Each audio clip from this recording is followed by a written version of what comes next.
Good morning, everyone, and welcome back to our second day. We're going to start this panel and have them share. As you can tell, you're all muted, and we actually can't see you except by name.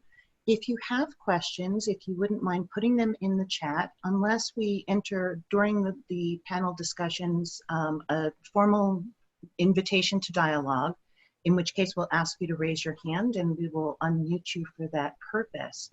Otherwise, what we're going to do to make sure all of our panelists can get through their content is hold the questions to the end. So I believe, Alette, are you going to kick us off here?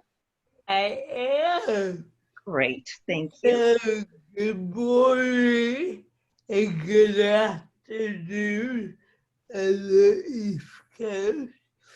We at the Disability Committee are going to present to you a resource presentation on universal design, which is what the membership requested last summer. And so we as a committee have been working on this for the last year, and Dr. Megan Carver and Marissa, our student representative, will be doing the presentation. So I turn it over to you all.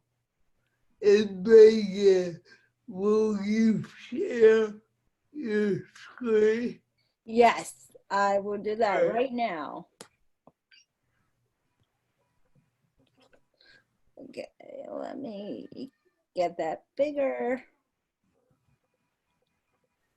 Okay. Okay, so as Alette said, one of the things that the Disability Committee has been working on across the past year is thinking about how we take principles of universal design and consider how to bring them into our training programs through NCSPP. And really part of what got this going is recently APA passed a resolution supporting integration of proponents of universal design into psychology and psychology training. So we wanted to sort of run with that and say, okay, how can we specifically think about integrating universal design into our academic courses and clinical training of NCSPP programs? So this is our committee, and this is everyone who has been working on this project. And so Marissa and I were going to divide up how we talk about this. So Marissa, I'm going to turn this over to you to start with our background information. Thank you so much. I appreciate it. Not only have I appreciated being the student representative on the Disability Committee, but being able to collaborate and share this presentation today means a great deal. So thank you to you both, and thank you to everyone on the committee who's put in such quality work on this presentation. So to provide a little bit of background, we had a conversation about how there isn't a clear training on how to attend to disability concerns and issues in programs and in our classrooms. And that brought up the question of, well, how do we make our classrooms, our courses, and our clinical training accessible to the diverse needs of our students, including students with disabilities? And in response to that, we started thinking about the principles of universal design. You could go ahead, go to the next slide. The principles of universal design can help us to create more accessible educational environments, because at its core, it refers to the ideology that values diversity and inclusion. And it advocates for us to create environments that are as accessible as possible without additional accommodation. But we recognize that applying universal design in our programs can create challenges. Go ahead to the next slide. So we recognize that these challenges are going to be different based on what program you have. So while we do not have the detailed answers to these questions, we at least wanted to acknowledge some of these areas and get the ball rolling, thinking about what would universal design look like successfully implemented in your program. The first thing we thought about was, well, how do we convey the potential advantages of integrating universal design into our programs? The next piece was, how do we manage the logistics that may arise in actually implementing universal design? Number three, balancing this approach, but also still honoring the academic freedom that instructors have. And then another piece that we discussed was, how do we then support the instructors in integrating these principles of universal design into their courses? Go ahead to the next slide. So one of the best things we thought about in talking about universal design is really discussing what this could look like for you. And so we came up with ideas for not only just the classroom, but clinical training. So I'm going to take a little bit just to talk about what could universal design potentially look like applied in your classroom setting. The first piece that we discussed was utilizing less traditional testing. So in addition to the multiple choice exam that we all know and love, offering other formats for students to be able to display their knowledge. This might involve other written assignments, video or oral presentations, or maybe other opportunities for students as well. One of the things that we hear is a concern for many programs is, how do we honor the competencies that are needed for assessment while also creating an accessible environment for students to thrive in? And we had a brilliant idea that was shared. Rather than having a student administer an assessment, allowing them to watch an intentionally flawed assessment, taking note, also providing feedback about the flaws and the errors that were noted and how to correct them, would allow a student to be able to display their depth of understanding and knowledge for an assessment without having to be the person to administer the assessment, which is a wonderful way to honor those competencies while also creating an accessible environment. Go ahead to the next slide. Some other ideas that we had, and these are just ideas to get thoughts started. Of course, the list goes well beyond this, but perhaps utilizing class time for students to be able to collaborate and consult with each other on assignments. Another option we discussed that's been applied in some programs is having adaptive furniture in the classroom. The third point here is wonderful as a general principle, but appears to be particularly important during our current situation. And that's utilizing technology such as Zoom or Collaborate to allow flexibility in how students attend classes. In speaking to students recently, especially for those programs that are going to be returning to in-person classes to some degree in the near future, this is an incredible opportunity that students are really excited about. Unfortunately, I have spoken to people who have foregone doctor's appointments and ER visits because they wanted to be in class and get that information. So allowing technology to create flexibility in attendance is a wonderful opportunity. Additionally, talking about technology, allowing shared or collaborative notes is also something that we've seen be successful for students. And another option, especially important while we're using virtual options, is having closed captioning for virtual classrooms and the videos that are shared within class. Now, we also have ideas for universal design and clinical training. So I will go ahead and turn it back over to Dr. Carlos to discuss that and bring us to a close. Okay, so in addition to talking about what universal design might look like in the classroom, we've also been talking about how might some of the principles be applied to clinical training. And similar to the list that Marissa went through for academics, These are just initial ideas about how we might think about more principles of universal design within clinical training. One idea we had is it possible to write contracts with agencies that allow for students to work fewer hours per week? Is there a way to extend the training year at the point of contract so that students can still reach a specific minimum number of hours of clinical training for the year? So one thing we also talked about potentially thinking about building into contracts in addition to flexible start and end dates was, can we contract an allowance for in-person and virtual work? Can there be flexibility about how students meet their hourly requirements, being either in person at the site or working virtually on activities related to practicum from outside the site? Can we, I mean, the COVID-19 pandemic has really, I think, presented the whole, all of clinical psychology with, here's how to use telehealth to connect with clients. Can we take that kind of in a post-COVID world? Can we think about how that also might be an accommodation for students in clinical training sites? And along a similar way of thinking, can we also utilize video technologies such as Zoom to allow students to connect to practicum training and supervision?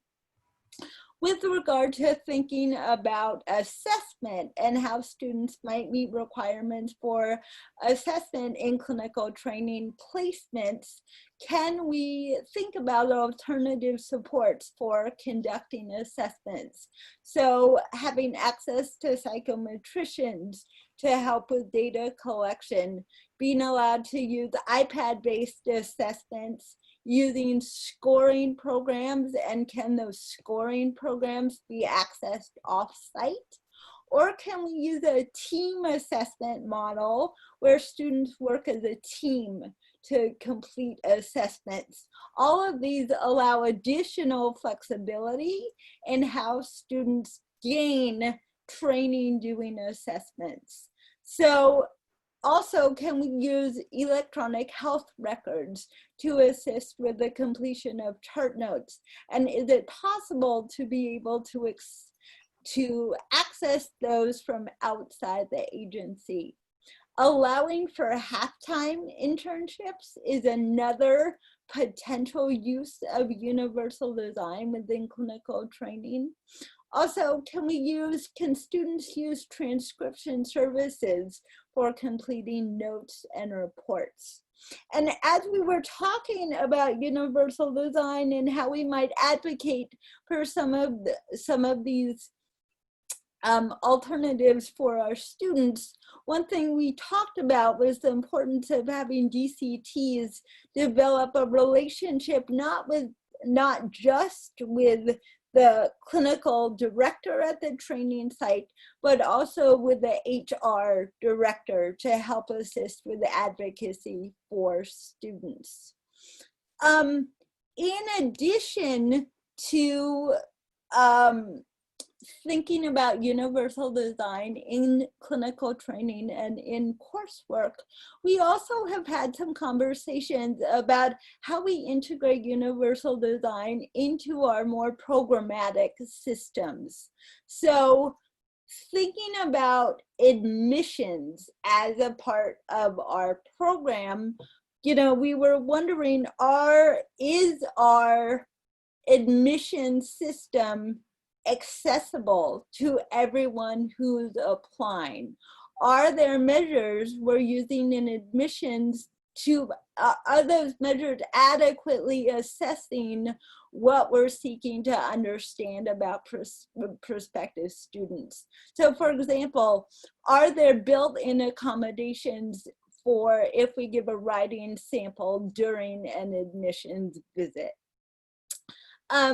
when we give out materials in the admissions process, are those materials about programs reflective, welcoming of the disability community? Another more programmatic issue, how do we administer qualifying exams? And is there a way to think about those qualifying exams from a wider perspective, perhaps, you know, administering them remotely, which I know several institutions have had to do with COVID, get creative about that. Again, in a post-COVID world, is that a way to think about accommodating students in our program?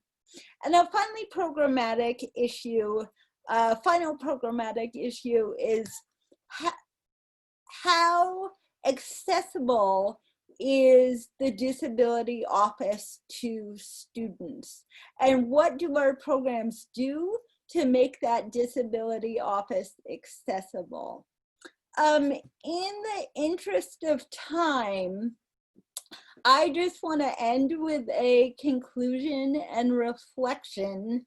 You know, I wanted to acknowledge that just in this very brief presentation, we are asking you to think about your program and program requirements in a different way. And so as we are asking you to think about how do we think about accommodations and, you know, making programs more universally designed, what role do our own biases about graduate education play in our openness to integrating principles of universal design? You know, and I think all of us can get into that mindset of, well, when I went through graduate school, this is how I did it. You know, I had comps this way, or I did my clinical training this way. So shouldn't we stick to that older model? And so I would invite everyone to consider, you know, what role might our own biases from our own training experiences play in how we think about our own openness to universal design? And sort of in the layer below that, how might some of those biases be based in ableism? And what role might ableism be playing in how we think about what constitutes normal in graduate training, and kind of what's the normal way to be a student in a graduate class? What is the normal way to complete the requirements of clinical training? We wanted to draw your attention to, when you're thinking about universal design, how some of your resistance to that could be based in larger systems of ableism. So in the interest of time, I'm going to stop there. Thank you, Megan and Marissa, for amazing presentation. I just want to close by reminding our membership that this year is the 30th anniversary of the ADA, and it really is an opportunity to invite your communities to talk about ableism and universal design. So thank you. Thank you so much. Wonderfully rich presentation. Thank you. So now I'm going to defer to our panelists to see who is next up.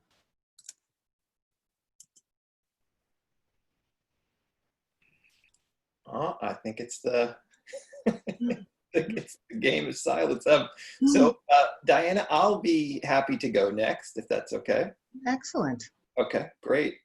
So good morning, good afternoon to everyone, to the delegates and members. Thanks for joining us today. I am your chair of the Ethnic and Racial Diversity Committee.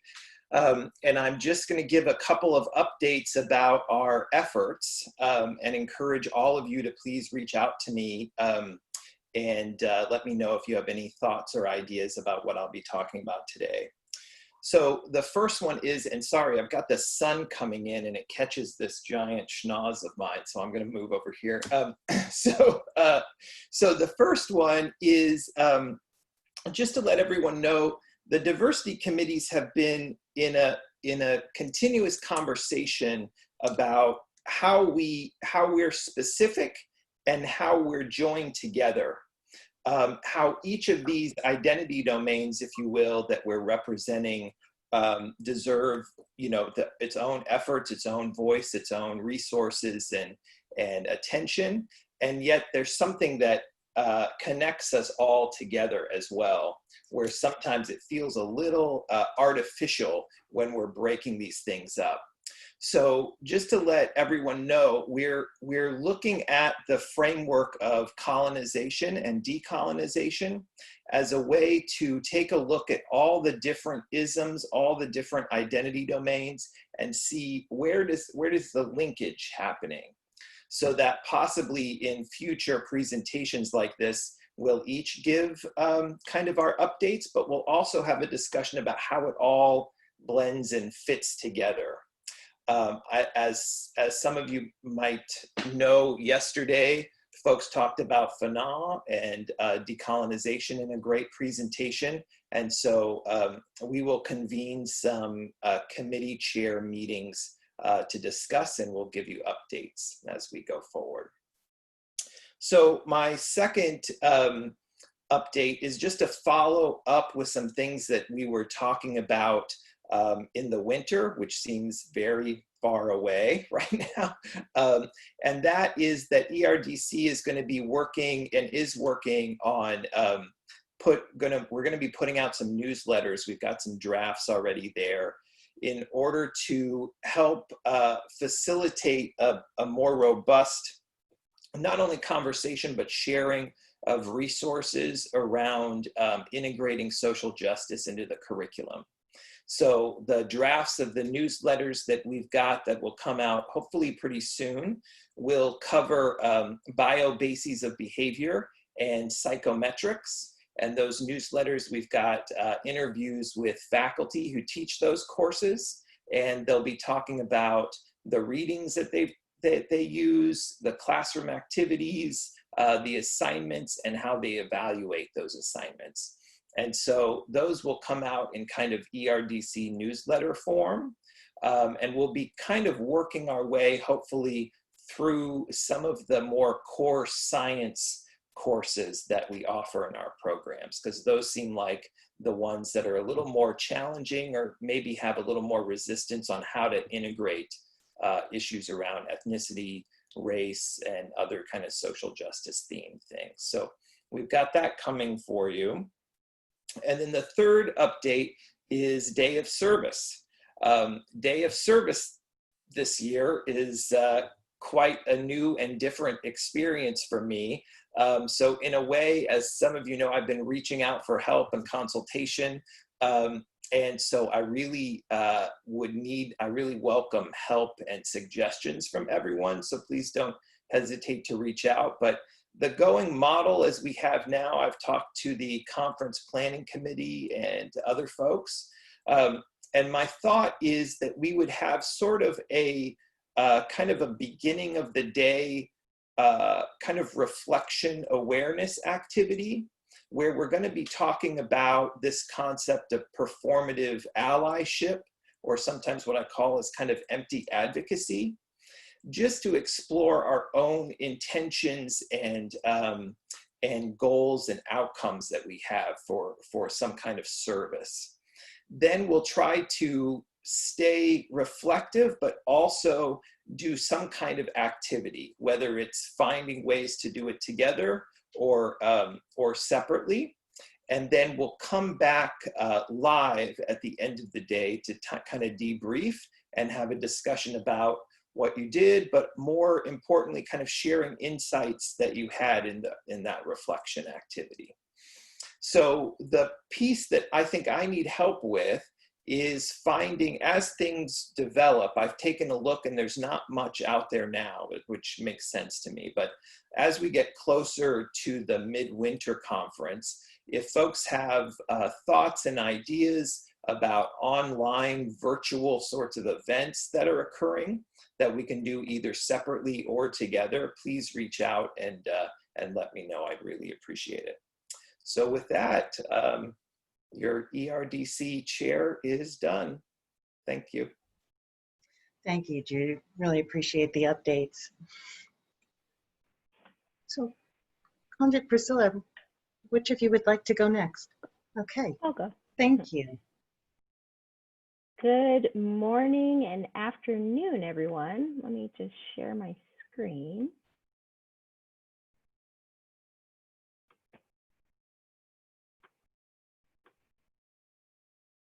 Okay. So good morning and afternoon again, everyone. I hope that you all are safe, healthy, and well. I wanted to just hit on a few things today, giving you a few highlights from our liaison report from Dr. Jamie Pedia, Vice Chair of So Good. And I wanted to also engage folks in a brief discussion, and we might leave the questions for at the end of all of our presentations, but about LGBTQ students and the current pandemics. And then I have a reminder and a request related to the So Good committee. So with regard to the liaison report to APA's Committee for Sexual Orientation and Gender Diversity, See So Good, as many of you may know, this representative from that committee, as well, who was me, as well as some others, were on the BEA task force to develop a background document for psychologists on Title IX exemptions for faith-based educational institutions. About two to 3 months ago, this task force was actually dissolved, and per BEA, they are going to continue to focus on this, but in a different manner. Another update that I wanted to share were some resource developments that See So Good has been engaging in. One of them includes working with TOPS, and that's the teachers of psychology in secondary schools and high schools. And currently, they're revising the sexual orientation teaching module, as well as developing a gender identity teaching module, which didn't exist for TOPS. The group is also updating a tip sheet on psychological testing and neurocognitive assessments with transgender and gender non-binary adults, and revising a couple of their other tip sheets related to answers around sexual orientation and answers and questions about individuals with intersex conditions. One highlight that has happened back in February at the February Council of Representatives meeting is that they approved See So Good's substantive change recommendations for the resolution on opposing discriminatory laws, policies, and practices aimed at LGBTQ persons, the resolution on sexual orientation, gender identity, parents and their children, and the resolution on supporting sexual, gender diverse children and adolescents in schools. Additionally, more recently, the revisions for the guidelines for psychological practice with trans and gender nonconforming people is going to be up in summer of 2022, and See So Good is working with Division 44 in pulling together a working group that will work on the particular revisions for these guidelines. So one thing I wanted to present to folks and wanted to take a little bit of time for us to consider and discuss and share how our programs have understood and or addressed the needs of LGBTQ students in their programs as related to the current pandemics. I thought it would be helpful to highlight one recent resource related specifically to COVID-19 to help frame some of this thinking. A couple of months ago, APA CISO Good, along with other groups, developed a set of key points related to COVID-19 and their constituency groups. So for APA CISO Good, this was sexual orientation and gender diverse populations. And as we go through this, I want you to think about your current students and how your current LGBTQ identified students and how some of these key points may relate to what they're going through or may translate into the world of being a student.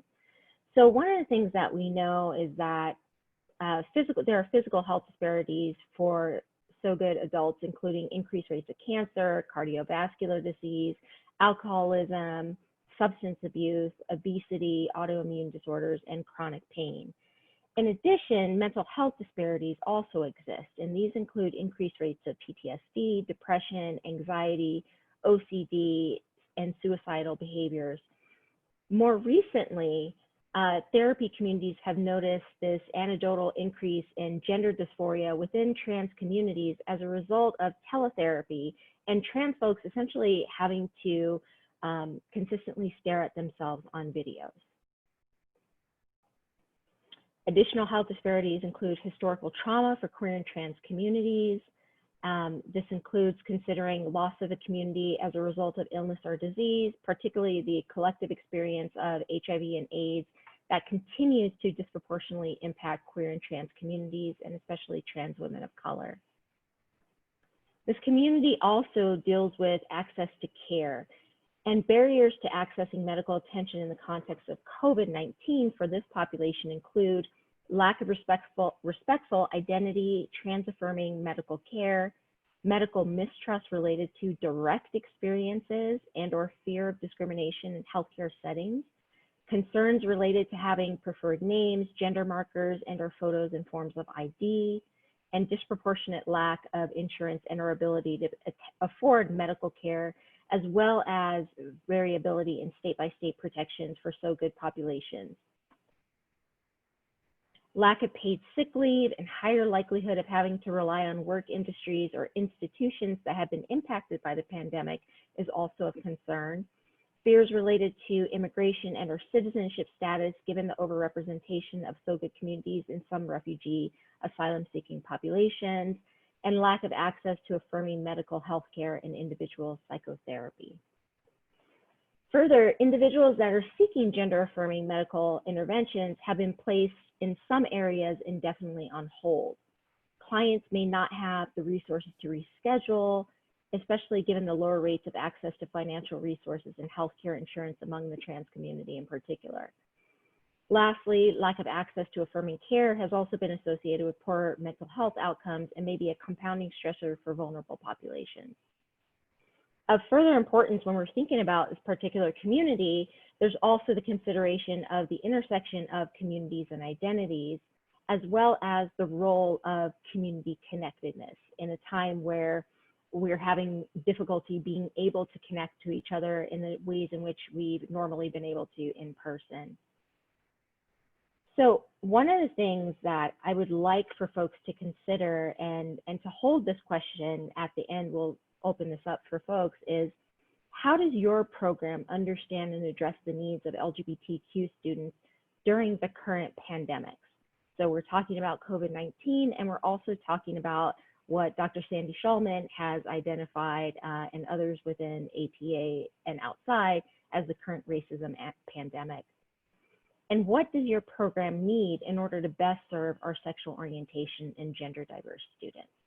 So those two questions I'd like for y'all to hold when we open this up for everyone, and would love to hear what some of your feedback is, what you have done, and especially what is it that you need that we might collectively be able to assist with and that the committee might be able to assist with.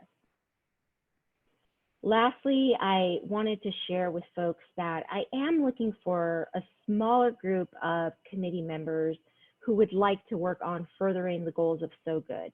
So folks looking about 5 to 6 individuals that would like to work on more smaller projects with the committee that we can share to the larger membership. Additionally, I wanted to place a reminder that the So Good chair position will be open. My term will be ending, and during the winter meeting, we will be looking for a new chair of So Good. So would like you all to consider that. And if you have any questions, please feel free to contact me. And that is what I have for now. Thank you so much. And I just want to reflect out, Jamie, thank you for posting in the chat, reminding us that the public comment period will close on September 30th for feedback on the guidelines for psychological practice with transgender and gender nonconforming people. So thank you for that reminder as well. So before opening up for the questions that Conjit asked us to hold, Priscilla, you want to report out for your committee, please? And Priscilla, I think you're on mute. Okay, thank you.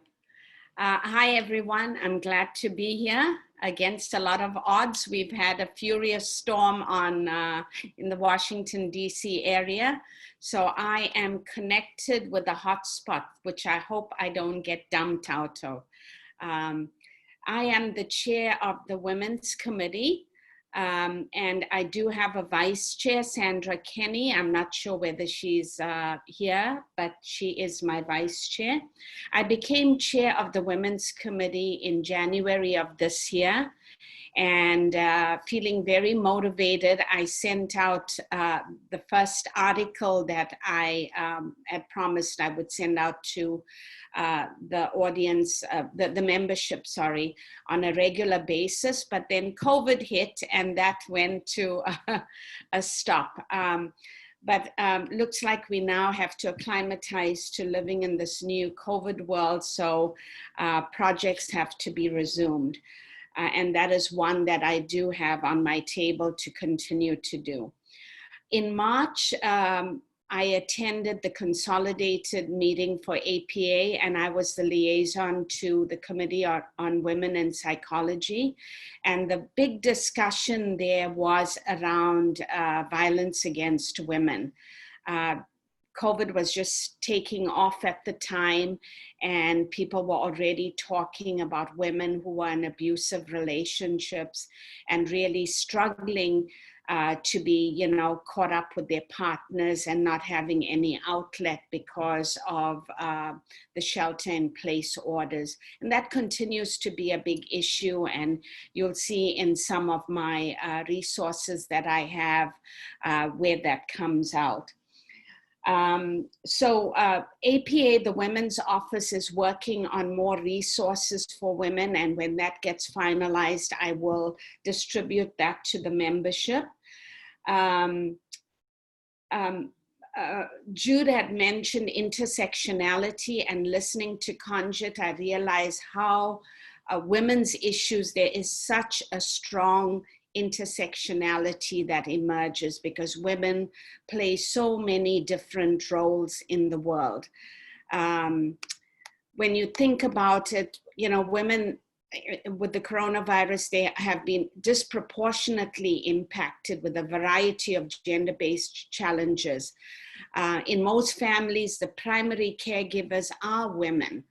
Meaning they are in charge of childcare during school shutdowns and are often caring for older parents.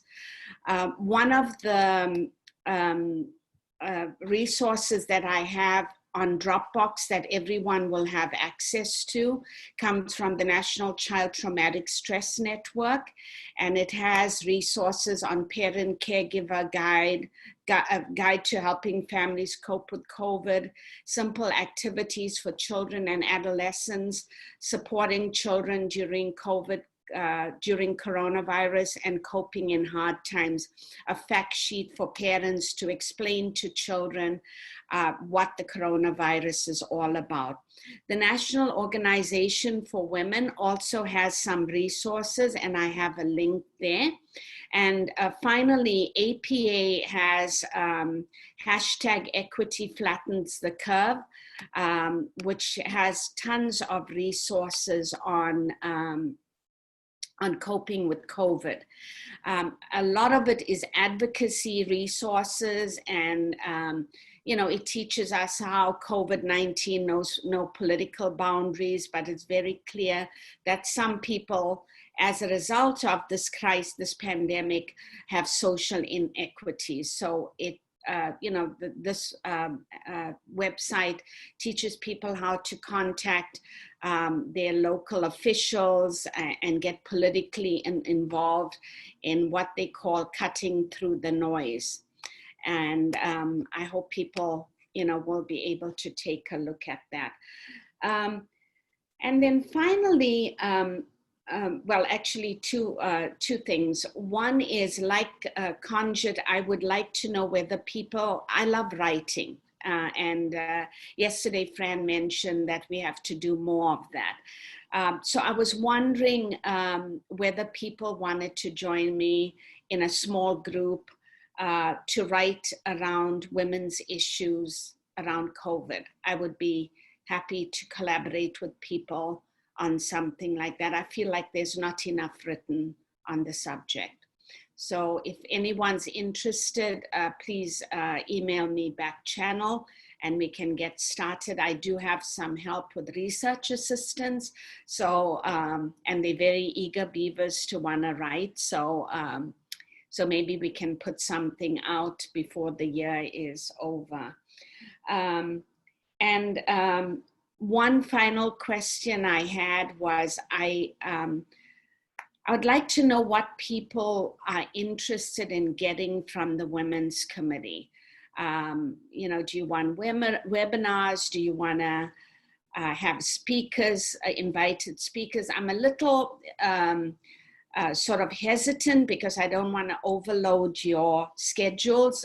We live on Zoom so much. I know for me, at least, it's like a burnout just being on Zoom for so long. But with my students, for example, I do a virtual cafe every week, and it's very useful to keep people connected and discussing issues that are important to them. So we could do the same for the Women's Committee, maybe once a month, maybe once every 2 months, but I'd like us to have a discussion about that. It looks like, Diana, we're gonna have enough time for a meaningful discussion, correct? Yes, and in fact, we were going to move into that whenever you're ready. Okay, so great. So that's a good launching point then. So we can go into discussion of what do you want to see from the Women's Committee? And again, I say that tongue in cheek because there is so much of overlap. Listening to Conjit speak just reminded me all these issues, immigration, loss of jobs, and all of that is just so much a women's issue as it is a so good issue as it is an ERDC issue, right? If maybe we could do something all together to begin to role model or play out this intersectionality among our different committees. Right. Okay. Thank you, Priscilla. We're going to try to unmute everyone and see if we can't dialogue that way, only because, and we're going to see if we don't step on each other too much. And the reason being because we do want to have a dialogue rather than just a Q&A type format here, because it lends itself to that, and because we're aware of the time and want to have enough time. So Jeannie's going to unmute everybody, and let's see if this works. And if not, we'll revert back to the more traditional. And of course, if you have, and we know we have the raise hands function, our concern is that, taking people on and off just might be inhibiting. So if you want to put something in the chat, we'll still continue to work that. But why don't we open it up and start from where, Priscilla launched us in terms of feedback for what you might want either from the Women's Committee or more broadly from all of the committees in a shared way, a collective way.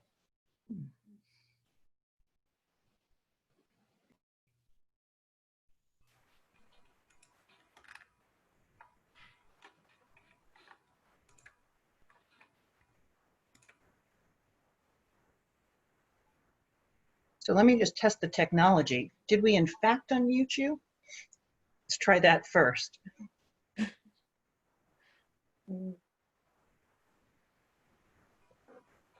So that might be our issue.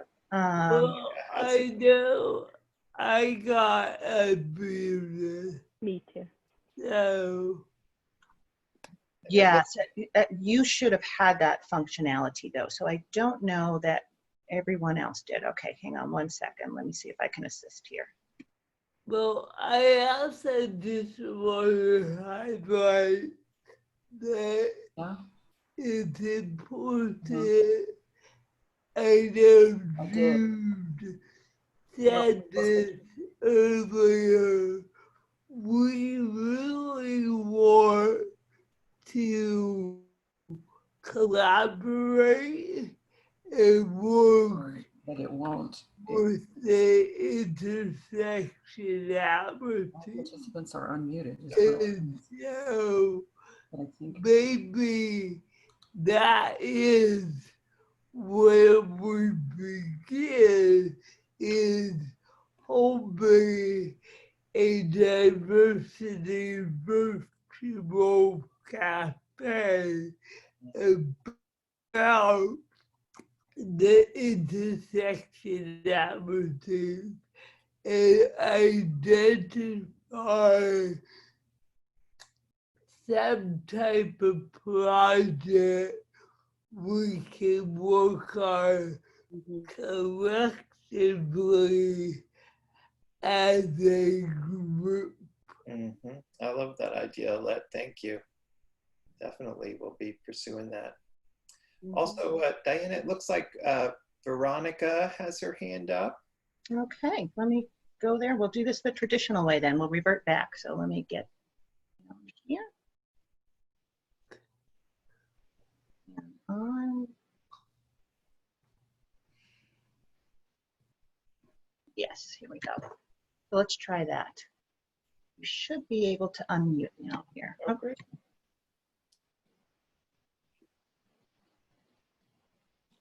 I see her. Yeah, no, I'm. See me? Oh yeah. Yeah, there you go. Okay. All right, you can see me? Well, we can yes, hear you. well, we can hear you. Okay. So my first comment is, Jude, when did you start calling me Veronica? My name's Veronique. sorry, Veronique. My apologies. No worries, okay. So I met with 2 student delegates yesterday, 2 of our recent student delegates, and they contacted me, and they wanted to, they have a very interesting idea, and it's related to ERDC, so I'm probably directing this a little bit more toward Jude.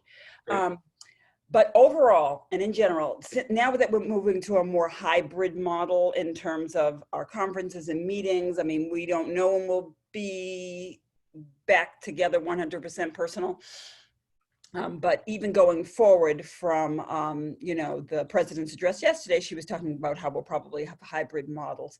Anyway, the students are hoping that they can become a little bit more involved in NCSPP, using this almost as an opportunity, because, you know, we'd still send student delegates. There are those that get selected, but if there's a way for other students to be involved in our conferences, they were thinking they could have like a student chapters of NCSPP schools, or rather a student wing of our organization, which we kind of already have with the delegate program. It's just been very limited to who can come in person.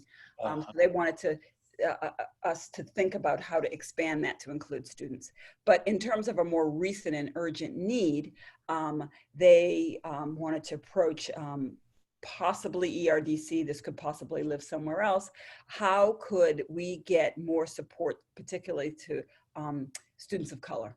Yes. And how they would like to host some kinds of support for students of color. So the 2 students who approached me, Claudia Miranda from the Wright Institute, and Michelle, I think her last name is Martinez, from Midwestern, they've been meeting themselves and talking and giving each other a lot of support and asking each other, what is your school doing? What is your school doing?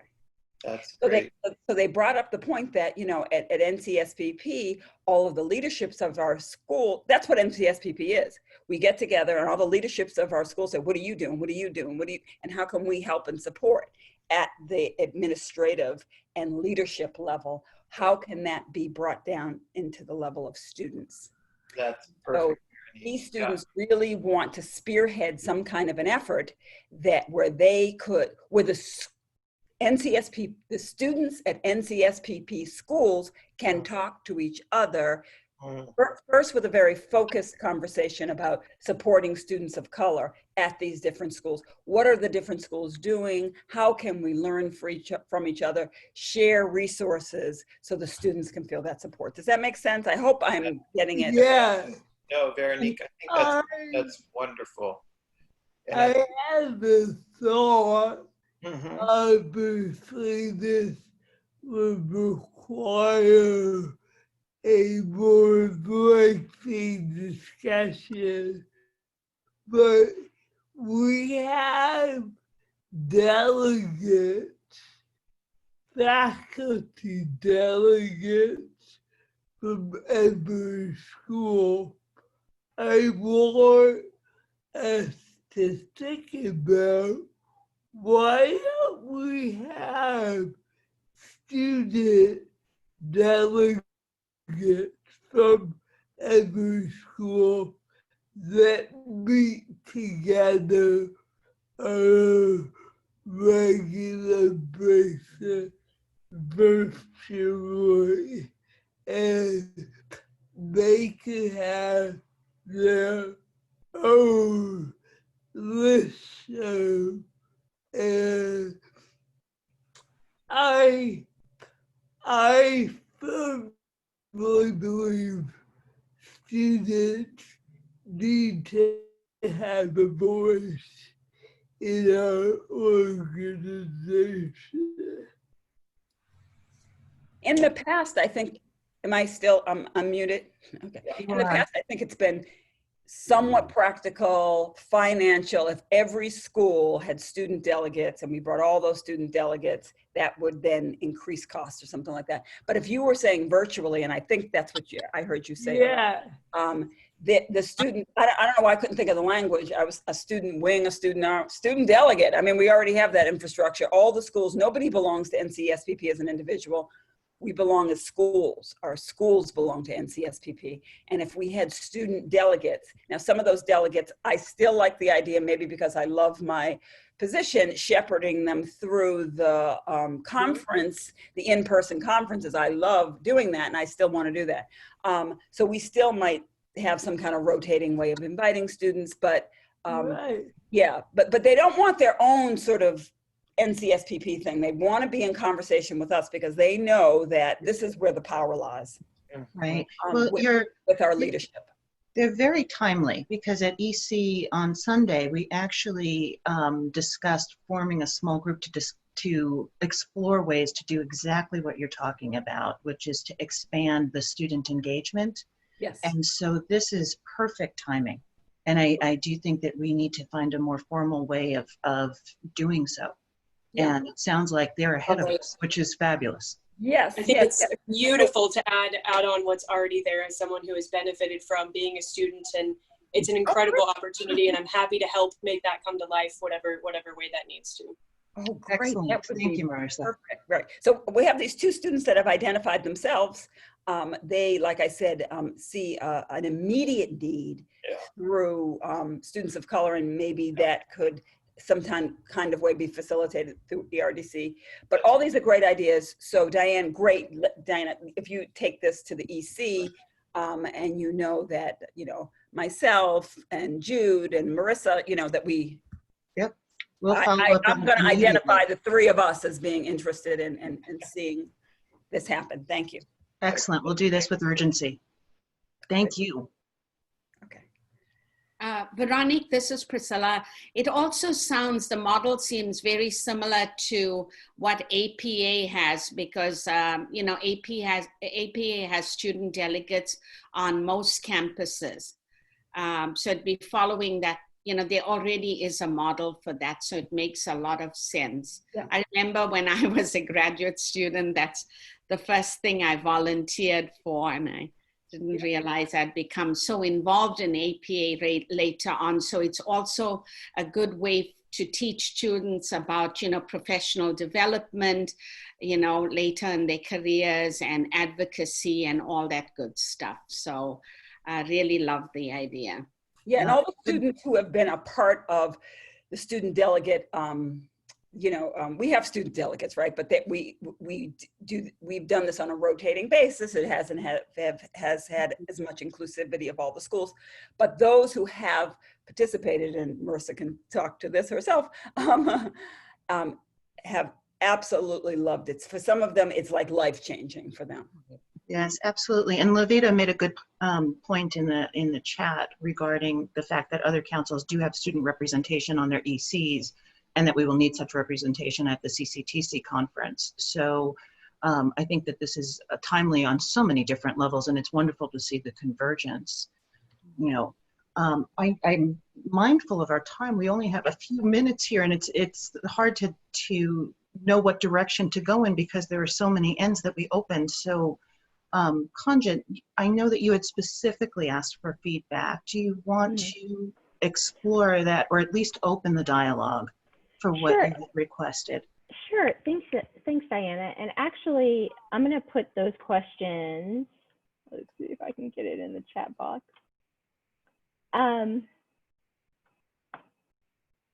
Okay, so I just put those questions in the chat box, but I'm just thinking about what Priscilla said too, and also talking with the other chairs.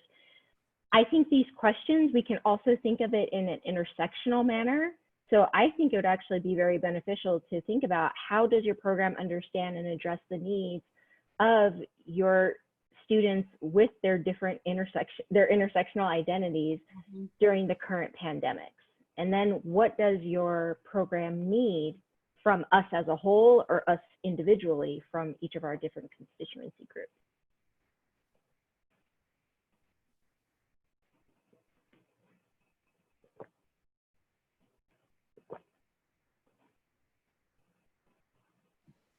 That would be a very rich discussion to be able to have in the 2 minutes that we have remaining. Oh, to us. I thought we had 30 remaining. Sorry, Diana. Am I right on time, or do we have the 30? I think we might have 32, but let me check the schedule. Hi, this is Jeannie. You have 30 minutes. You go till 1:30 p.m. Excellent. Okay, then this is extremely timely. Then I do absolutely welcome that opening this now. This is perfect. And thank you for opening that up to intersectionality as well. We've spoken to a couple programs that are trying to figure out how to support their immunocompromised and disabled students as well during COVID. So I appreciate, honoring the intersectionality and the complexity each student brings to the table.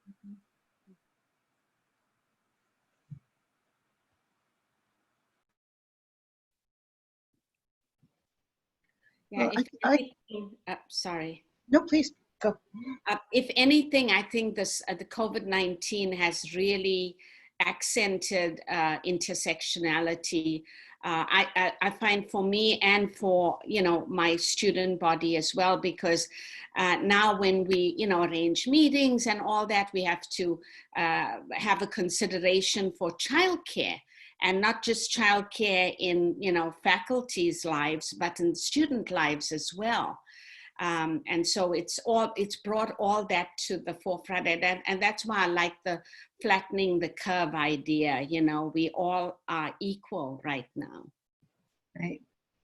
Now I can share that at Alliant, one of the things that has come forward in terms of looking at issues of intersectionality is an incredible humility. I'm always struck when we're having the meetings that a lot of what we're doing is not deciding how to manage things, but asking what we need to do to a variety of people. What questions aren't we asking? Because I'm finding that often there are many that we're not asking. And that's the first line of what we need to do is figure out those questions that we're not asking. And I think this is a different approach. And I personally, I love it as an approach. it's much more thoughtful, it feels, and intentional and compassionate. And so, yeah, so that's how we're managing it. We'll see where that goes. Mhm. Jamie, I see you have your hands raised. Here we go. You should be able to unmute. Okay, thank you. I just want to thank you all so much for just bringing your presence and your efforts, and it's just really helpful to hear what's happening across some other the other committees and other schools. I think one of the pieces that I've taken away is as part of the pandemic, and also as part of the real need to address issues of racism, is that there's such a huge student need and campus need coming from many different intersectional directions, and it's actually so much that I often feel like it's too much to like actually address at once. And one of the things that's been helpful to me, and so just answering a little bit of Conjette's question about what does the program need in order to to best serve our students, including the sexual and gender minorities, is I would just love to see more sharing of resources. And yes, what sort of here's a free webinar is really great and really useful, but also any way that we can share, like if there's forums for students to have discussions together, places that students can go. Sometimes there's just not a critical mass enough. So, I could, we could host something for the students of the LGBTQ students of color in clinical training, but it's a small group, right? So, so I would love to see students and, faculty and administration be able to share across schools a little bit more and more forums to sort of actually discuss solutions. And also there's been a lot of big town halls, and there's like 35 or 40 people. And it's just very hard to actually have a conversation when there's these huge things. So any way that we could think of to bring together groups of folks to share resources across schools and share wisdom and get places for students to actually talk with each other, just I think would be enormously useful. They really need to like touch in with each other and other people who share their specific concerns. That's such a great idea, Jamie, and I will make sure that I post through the NCSPP listserv when things happen here on the DC campus. Our students, after the murder of George Floyd, have really taken the lead and have become so involved with DC Psychological Association, and they've been having quite a few talks, bringing in really good speakers and so on. In fact, the last one they had, we weren't able to get in. The whole thing was so full, so they had to have a wait list, but I'll be sure to send that through the listserv. That's a great idea. Thank you. Yeah, and one thing I would throw out there too, and thank you, Jamie, is at least for exploring racism and anti-Blackness, some of you probably are familiar with Academics for Black Survival and Wellness that was put together, and they're doing a second round, the remix, right now through the end of the month. I have been so impressed with the format in which they have provided support, resources, and education, kind of a mixed synchronous and asynchronous methods, accountability groups. And there's also a track for Black academics to support and nurture them as well. So that's just a really great model. And for those of you that want to encourage students and your faculty to address anti-racism and anti-Blackness, I would really recommend that you forward that to them, because right now it's still free. So I say take advantage of that. But perhaps there's something along that format that we possibly could do.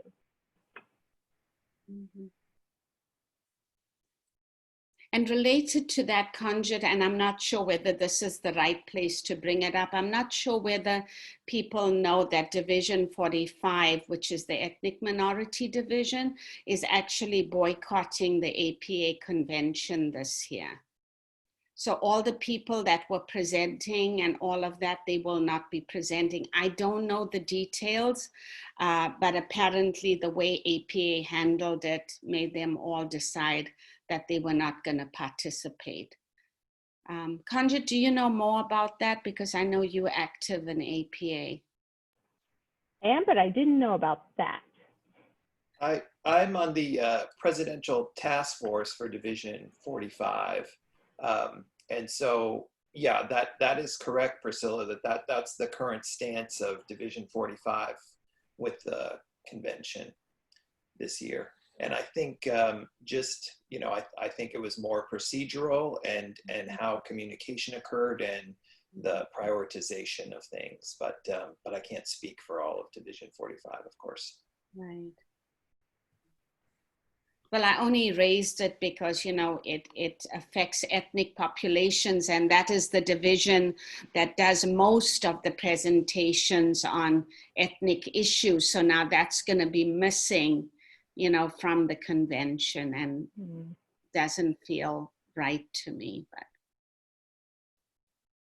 although I support their stance on it, I mean, it doesn't feel right that there'll be that missing element in it.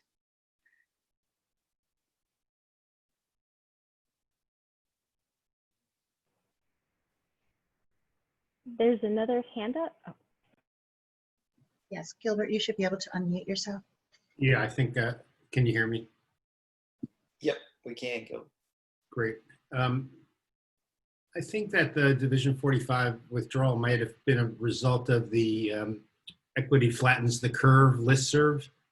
I don't know if any of you have been involved in that listserv. It's been, I think, fascinating and really good. A lot of very strong feelings and thoughts come through that. And at one point, it appeared that APA had just shut it down. They did reboot it, but it was really a mess. I'm not sure if that's how Division 45 pulled out of the convention, if it was over that or not. I have no idea. But I do want to recommend to people to look at that listserv. It's actually, there's been some great materials that have come from there. Gil, I actually mentioned it earlier. I'm not sure whether you were on at the time, and I have it in the Dropbox that I think everyone will have access to at some point. So the link is there. So it is active again, just for you to know. Thank you. Yes, I know.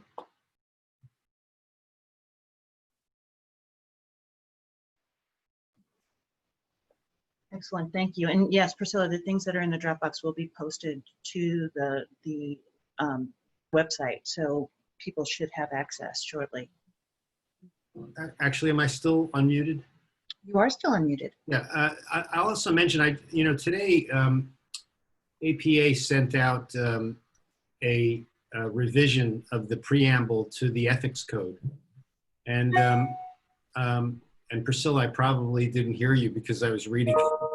To be honest. Good excuse. But it's really much better. And I think it'd be worthwhile for a group of the EC to look it over and also to respond from NCSPP about it. But just on a quick first glance, it looks much stronger, much more social justice. Justice is now social justice, for example. There's some interesting changes to it that I think are worth looking at. Excellent, thank you for raising that.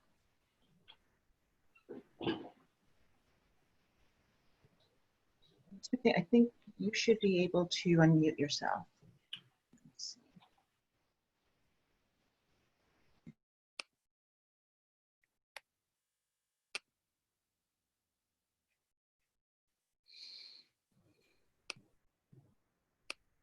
Thank you. Hi, everybody. Could you repeat the name of that listserv again? It's hashtag flatten the curve. It's going to be in the, I can put it in the chat box. How about that? I appreciate that.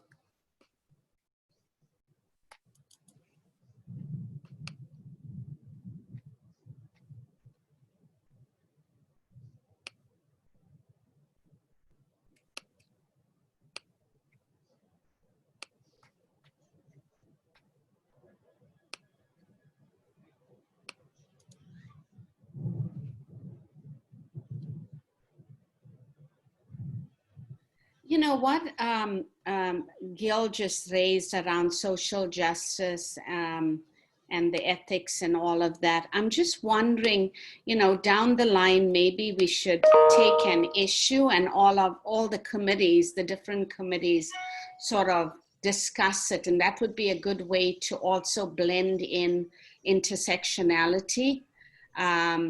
And get us, you know, giving us something to talk about from all the different lenses. I think that would be really rich. I think that's a great idea. I actually think one of Gilbert's initiatives related to voting rights would actually be, in my opinion, one place to start, because that definitely intersects every single diversity group out there.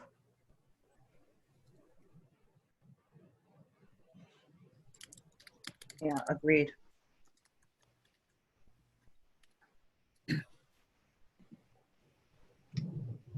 Oh, I think you should be able to unmute yourself.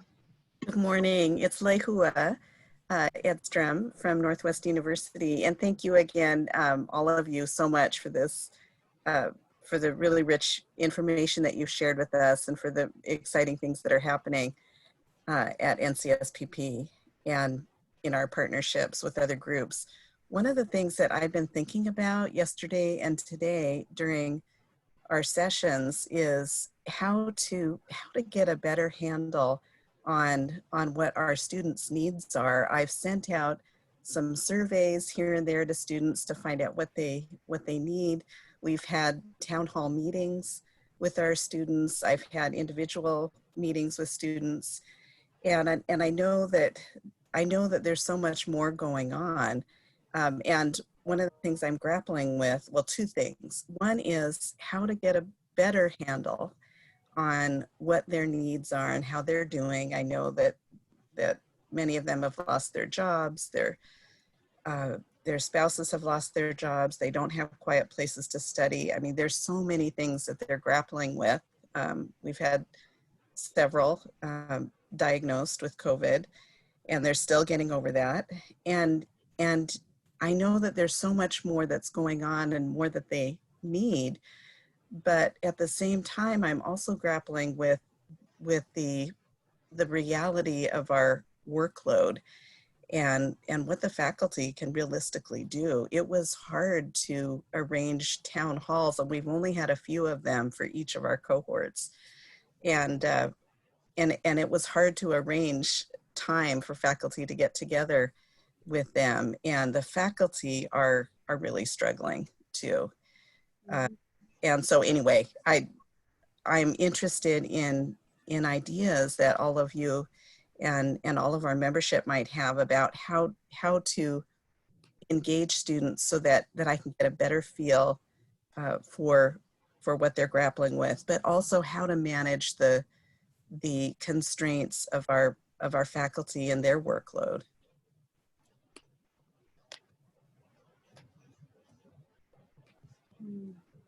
I think you've struck kind of a universal chord that is that I think we're all struggling with. I would too be curious to hear what others' thoughts are on that.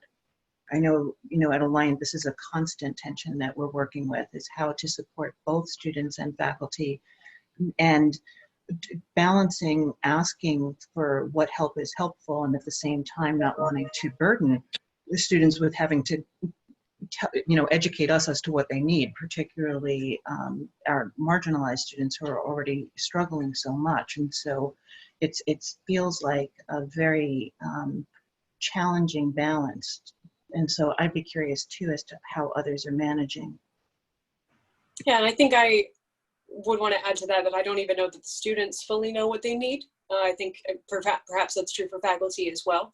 And thinking back to what Jamie mentioned of just having a space for students to get together, I think in the discussion, that's where ideas come up. So if someone were to come up to me and ask, Marisa, what do you need? I would probably have a mouth open, gaping, I don't even know where to begin. But yet if I had space where I could talk to my people, my students, as the people that are my cohort that I would usually see, I could get some of those ideas and see, okay, that might help. So I don't know if maybe utilizing that idea Jamie had of having some type of, let's chat where the students are able to come together, and if that's something you would feel comfortable allowing to happen without a faculty member present, that's another question to consider, whether that can be cohort run and then have someone kind of report back and share, okay, these are some of the things that we might need. Just an idea, but tricky all the same. And I definitely recognize your desire to want to help, and it is a tough situation to be in, certainly. That's great feedback. Thank you.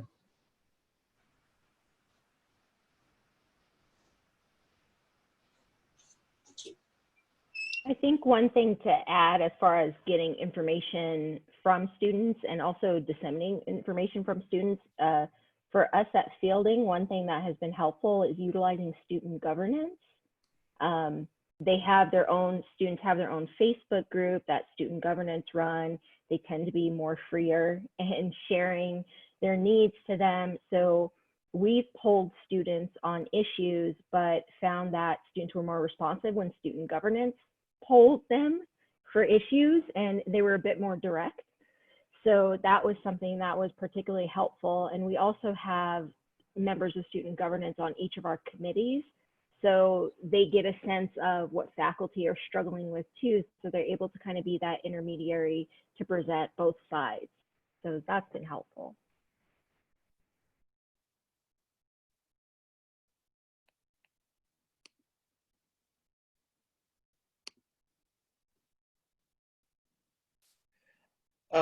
Hi, this is Jude, ERDC chair again. Another thought, just shifting a little bit in topic, is I'm sure that we all have, there's some innovative ideas and efforts being made on how do we cultivate or kind of, I guess, leverage this current racial reckoning that we're all going through, and really bringing that into the classroom and melding that into our curriculum and into our teaching. It's something that I've been trying to do in classes, and our faculty have been trying to do in a way that that really brings to life these psychological concepts, and two, also calls our current models of psychology into critique and question.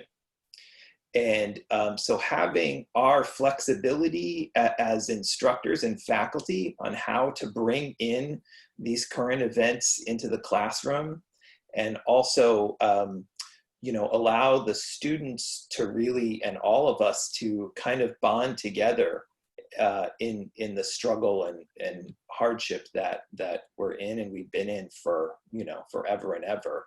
I know in my classes, the big question is really what I call these instruments of disconsciousness. What were the psychological issues and instruments at play that allowed things to be okay on May 24th and somehow now not okay on May 25th? And so I'm just thinking about an idea of how to collaborate and share and get support in how do we bring current events and what's happening in our everyday world into the classroom, because I think that I do feel that the students really hunger for that. So that's another idea just to throw out there.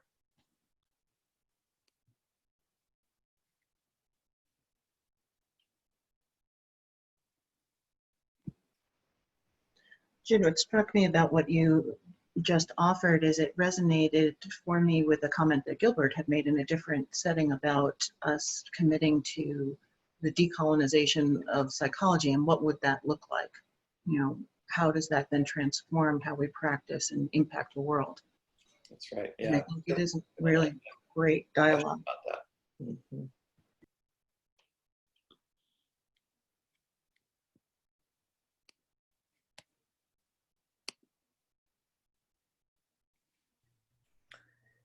That is especially important to the disability community.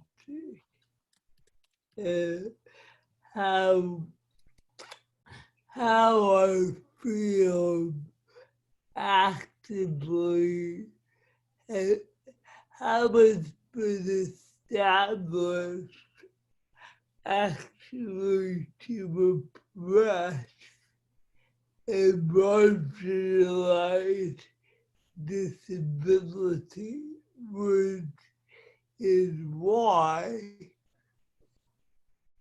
in reality this profession has struggled the greatest to open itself up to disability as a positive identity, and how there's a reluctance to embrace universal design principle, because to do so really means to look at how we execute our profession.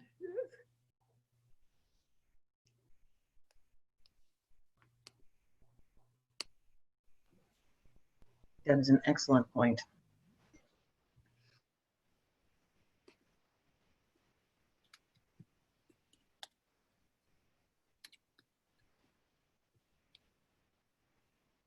Content, I think there's a request for your, there you go. Thank you so much.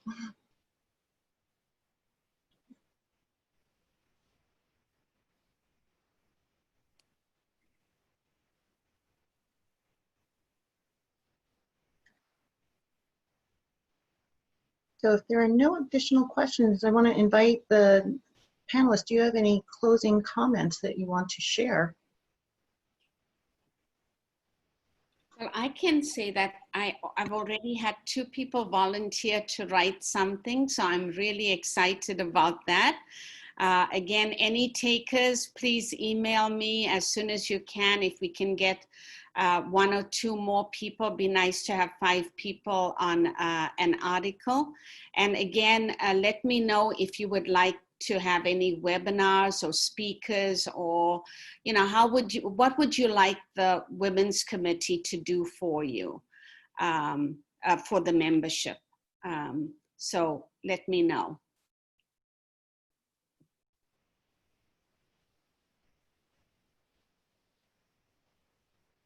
Excellent. Thank you, Priscilla. And Marissa, thank you for the outreach in the chat. Just want to draw everybody's attention to that. I appreciate that networking.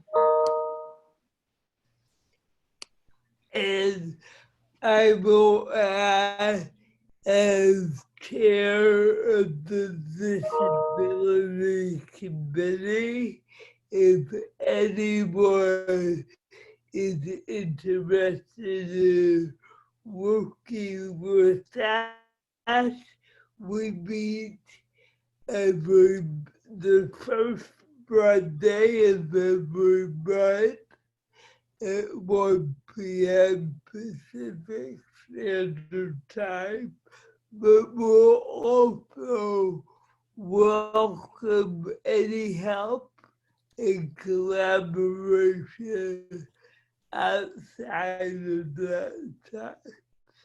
So I'll put my email in the chat. Excellent. Thank you, Alette. Yeah, and Jude from ERDC again. So again, I know it's kind of far out there, but any creative ideas on day of service, I'd appreciate it. Online kinds of events that we could do possibly. And then look out for the newsletters that will be coming around curriculum stuff. And then I think we'll definitely convene to talk about amongst the chairs and co-chairs around decolonization and intersectionality as kind of an umbrella idea. And then I'm really interested, anyone who's interested in reaching out, definitely to follow up with Veronique. I'll be following up with the 2 students, and ERDC can host a student of color cafe, and that's something we can do pretty quickly. And I think that can get some traction and some juice for student delegates and more student involvement in NCSPP in general. So I'm excited about those. Thanks. And lastly, if there are folks that are interested in being a part of this smaller group committee for So Good, please feel free to email me.